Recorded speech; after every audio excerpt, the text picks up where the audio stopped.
नमस्कार दोस्तों, स्वागत है आप सबका आपके अपने चैनल धर्म और ज्ञान में। लगातार ज्ञान की बातें जानते रहने के लिए कृपया चैनल को लाइक, शेयर और सब्सक्राइब कर दीजिए। आज मैं आपको बताऊंगी कलयुग की 5 ऐसी भविष्यवाणियां। भगवान ने पहले ही क्यों बता दिया था कि कलयुग में लड़की के विवाह में लाखों रुपए खर्च किए जाएंगे। बात उस समय की है जब पांचों पांडवों को वनवास हो गया था। वनवास जाने से पहले पांडवों ने भगवान श्री कृष्ण से पूछा, हे श्री कृष्ण, अभी यह द्वापर युग का अंत काल चल रहा है। आप हमें बताएं कि आने वाले कलयुग की गति क्या और कैसी होगी। तब भगवान श्री कृष्ण कहते हैं कि मैं तुम्हें इसका सीधा सा उत्तर तो नहीं दे सकता, किंतु इतना कहूँगा कि तुम पहुँचो भाई, वन में जाओ और वन में तुम्हें जो भी कुछ नजर आए वह आकर मुझे बताओ। फिर मैं तुम्हें उसका कलयुग में क्या प्रभाव होगा इसके बारे में अच्छे से समझाऊंगा। इसके बाद पांचों भाई वन में चले गए। उन्होंने वन में जो भी कुछ देखा, यह देखकर वो बेहद आश्चर्यचकित रह गए। आखिर उन्होंने वन में ऐसा क्या देखा और फिर उन्होंने भगवान कृष्ण को क्या बताया, भगवान श्री कृष्ण ने उन्हें क्या जवाब दिया। तो आइए जानते हैं भगवान द्वारा कही गई कलयुग की 5 सत्य भविष्यवाणियां, जो कि अवश्य सत्य होंगी। और अगर आप इस वीडियो को पूरा देखेंगे तो आपको पता चलेगा कि वह भविष्यवाणियां सत्य हो भी रही हैं। भगवान श्री कृष्ण के कहे अनुसार पांचों भाई अलग अलग दिशाओं में वन की ओर निकल गए। युधिष्ठिर एक दिशा में भ्रमण पर थे। उन्होंने एक जगह पर देखा कि एक हाथी के 2 सूंड थे। यह देखकर युधिष्ठिर के आश्चर्य का ठिकाना नहीं रहा। वहीं अर्जुन दूसरी दिशा में भ्रमण पर थे। उन्होंने कुछ दूर जंगल में जाने पर जो देखा, यह देखकर वे भी बेहद आश्चर्यचकित रह गए। उन्हें अपनी आंखों पर विश्वास ही नहीं हुआ। वहां पर उन्होंने देखा कि कोई पक्षी है जिसके पंखों के ऊपर वेदों की रचनाएं बनी हुई हैं और वह पक्षी मुर्दे का मांस खा रहा है। यह दृश्य देखकर अर्जुन कुछ समझ नहीं पाए। उनको ये समझ में नहीं आया कि अगर किसी के पास वेदों की रचनाएं हों तो वह मांस कैसे खा सकता है, वह भी मुर्दे का। दोनों भाइयों की तरह भीम भी भ्रमण पर थे। उन्होंने जो देखा उसे देखकर वे भी हैरान रह गए। उन्होंने देखा कि एक गाय ने एक बछड़े को जन्म दिया, लेकिन बछड़े के जन्म के बाद गाय अपने बछड़े को इतना चाट रही है कि उसका बछड़ा लहूलुहान हो गया है। सहदेव भी भ्रमण पर थे। उन्होंने देखा कि एक जगह पर 6 से 7 कुएं हैं जिनमें पानी है और बीच में एक कुआं खाली है। बीच का कुआं काफी गहरा है, फिर भी उसमें पानी नहीं है। सहदेव को यह देखकर बड़ा घोर आश्चर्य हुआ कि अगर एक ही जगह 7 कुएं हों तो उनमें से जो सबसे गहरा कुआं है वह कैसे खाली हो सकता है। और वो सोच में पड़ गई कि ऐसा कैसे हो सकता है। नकुल भी भ्रमण पर थे और उन्होंने भी एक आश्चर्यजनक घटना देखी कि एक पहाड़ के ऊपर से एक बड़ी सी चट्टान लुढ़कते हुए नीचे आ रही है। वह चट्टान कितने ही वृक्षों से टकराकर उन वृक्षों को नीचे गिराते हुए आगे बढ़ रही है, लेकिन विशालकाय वृक्ष इस चट्टान को रोक ना सके। और इसके अलावा वह चट्टान न जाने कितनी अन्य चट्टानों के साथ भी टकराती है, फिर भी दूसरी चट्टानें उस चट्टान को रोक नहीं पाईं। अंत में वह चट्टान एक अत्यंत छोटे से पौधे से टकराकर, अर्थात उस पौधे का स्पर्श पाते ही ठहर जाती है। यह देखकर सहदेव बहुत ज़्यादा हैरान रह गए।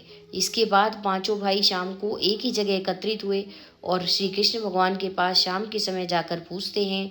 उन्होंने अपने अपने अनुभव श्री कृष्ण जी को सुनाए। सबसे पहले युधिष्ठिर ने कहा कि मैंने तो पहली बार 2 सूंड वाला हाथी देखा है और मेरे लिए तो ये बहुत ही ज़्यादा आश्चर्यजनक था। तब भगवान श्री कृष्ण कहते हैं कि प्रिय पांडवों, अब तुम कल की काल यानी जिस युग में भगवान श्री विष्णु कल की अवतार लेंगे, उस युग की यानी कलयुग की गति की जानो। तब भगवान श्री कृष्ण ने कहा कि कलयुग में ऐसे लोगों का राज्य होगा जो कि दोनों ओर से शोषण करेंगे, बोलेंगे कुछ, करेंगे कुछ, कहेंगे कुछ, मन में कुछ और ही होगा और कर्म कुछ और होंगे। ऐसे ही लोगों का कलयुग में राज होगा। पांडवों, तुम इस कलयुग आने से पहले तक राज्य कर लो।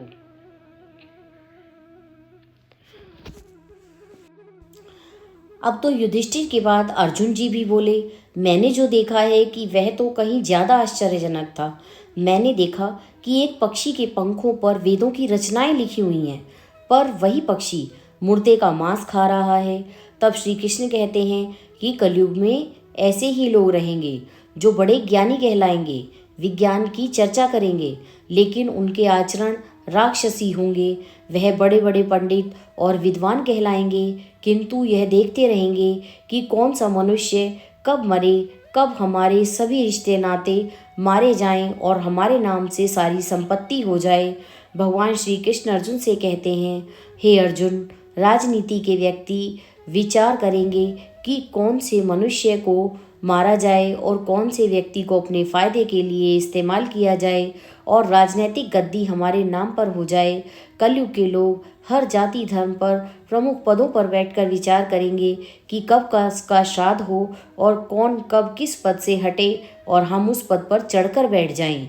चाहे कितने भी बड़े लोग हों, परंतु उनकी दृष्टि धन और पद के ऊपर ही रहेगी। ऐसे लोगों की बहुत ज़्यादा बहुतायत होगी और हर जगह ऐसे ही लोग फलेंगे फूलेंगे और कलयुग में ऐसे ही लोगों का राजकाज होगा। अर्जुन के बाद भीम ने भी अपना अनुभव श्री भगवान कृष्ण को कह सुनाया। भीम ने कहा कि मैंने तो ये देखा कि एक गाय अपने बछड़े को जन्म देने के बाद इतना चाटती है कि बछड़ा लहूलुहान हो जाता है।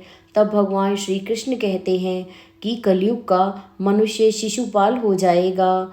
कलयुग में माताओं की अपने बच्चों के लिए ममता इतनी ज़्यादा नहीं रहेगी, इतनी ज़्यादा बढ़ जाएगी कि उन्हें अपने विकास का अवसर ही नहीं मिलेगा। मोह माया में ही घर बर्बाद हो जाएगा। वो अपनी बच्चों को बहुत अधिक प्यार करेंगे। किसी का बेटा घर छोड़कर साधु बनेगा तो हजारों लोग उस साधु के दर्शन को तरसेंगे, और यदि उनके अपने बेटे ने साधु बनना चाहा तो वो रोएंगे कि मेरे बेटे का क्या होगा। जब आप लोग अपनी किसी साधु तपस्वी को देखकर प्रसन्न होते हैं तो अपने बेटे को साधु बनता देखकर रोना किस बात का। ममता इतनी ज़्यादा होगी कि लोग उस अपने बच्चों को परिवार मोह माया बंधन में बांध कर रखेंगे, उसका जीवन वहीं खत्म हो जाएगा। तब भगवान श्री कृष्ण भीम को समझाते हुए कहते हैं कि हर मनुष्य को यह जानना जरूरी है कि वास्तव में लड़के तुम्हारे नहीं हैं, वह तो बहुओं की अमानत हैं और लड़कियां जवाइयों की अमानत है। तुम्हारा यह शरीर मृत्यु की अमानत है और तुम्हारी आत्मा परमात्मा की अमानत है। इसलिए तुम्हें अपने शाश्वत संबंध को जानना अति आवश्यक है। भीम के बाद सहदेव भगवान श्री कृष्ण से कहा कि हे श्री कृष्ण, मैंने देखा कि एक जगह पर 6-7 कुएं बने हुए हैं। बड़े बड़े कुओं के बीच में एक गहरा कुआं है। वह कुआं बिल्कुल खाली है, जबकि ऐसा कैसे संभव हो सकता है। तब भगवान श्री कृष्ण ने सहदेव को जवाब में कहा कि कलयुग में लोग लड़की के विवाह में, मकान के उत्सव में और छोटे बड़े उत्सवों में तो लाखों रुपए खर्च कर लेंगे, किंतु अगर पड़ोस में किसी को कोई भूखा प्यासा मर रहा हो तो वो यह नहीं देखेंगे कि उसका पेट भरा है या नहीं, या उसका अपना ही सगा भाई अगर परेशान है या कोई भी परेशानी है, भूख से मर भी जाएगा तो परेशानी में अपने सगे रिश्ते नातों का साथ नहीं देंगे और उसे ऐसे ही परेशान देखते रहेंगे। दूसरी ओर खुद मौज मदिरा, मांस भक्षक, सुंदरता और जश्न में धन उड़ाएंगे, किंतु किसी के 2 आंसू पहुँचने में उनकी कोई रुचि नहीं होगी। कहने का तात्पर्य यह है कि कलयुग में अन्न के भंडार तो होंगे, लेकिन लोग भूख से मरेंगे। सामने बंगले में ऐशो आराम चल रहे होंगे, लेकिन पास की झोंपड़ी के अंदर आदमी भूख से मर जाएगा और कोई इस बात की तरफ ध्यान भी नहीं देगा। एक ही जगह पर असमानता अपने चरम पर होगी। वहीं बेटा अपने वृद्ध माँ बाप को बुढ़ापे में देख रेख नहीं करेगा और माता पिता भी धन के लिए अपनी औलाद में भेदभाव करेंगे। जो पुत्र अधिक धनवान होगा, माता पिता उसी के साथ रहना पसंद करेंगे। सहदेव के बाद नकुल ने भी भगवान श्री कृष्ण को बताया कि मैंने भी आश्चर्य देखा है कि एक बड़ी सी चट्टान पहाड़ पर से लुढ़की, लेकिन वृक्षों के तने और दूसरी चट्टानें भी उस बड़ी चट्टान को रोक नहीं पाए, किंतु एक छोटे से पौधे के स्पर्श में आते ही वह चट्टान रुक गई। यह तो बहुत ही आश्चर्यजनक था। तब नकुल ने श्री भगवान कृष्ण से कहा कि हे श्री कृष्ण, मैं तो इस घटना को समझ नहीं पाया, परंतु अब आप ही यह बताएं कि आखिर ये कैसे संभव है कि जिस चट्टान को बड़े से बड़े वृक्ष और चट्टानें न रोक पाएं, उसको एक पौधे ने रोक दिया। तब भगवान श्री कृष्ण कहते हैं कि नकुल से कहते हैं, कलयुग में मानव का मन इतना नीचे गिर जाएगा कि उसका पतन होना निश्चित होगा। उसका यह जीवन धन की शिलाओं से नहीं रुकेगा, न ही सत्ता के वृक्षों से रुकेगा। जब मनुष्य अपने जीवन के आखिरी पड़ाव में होगा, तब उसे परमात्मा रूपी अंतर्ध्यान होगा कि उसका पूरा जीवन तो व्यर्थ की चीज़ों की चिंता करते करते बीत गया है। असली मुक्ति तो हरि नाम है। हरि नाम के एक छोटे से पौधे से ही, हरि नाम जपने से ही मनुष्य जीवन के समस्त पापों से मुक्ति पा जाएगा, उसके समस्त पापों का निवारण होगा और हरि नाम ही मोक्ष का द्वार होगा। भक्तों में भगवान आस्था रखें। मनुष्य का पूरा जीवन एक माया जाल है।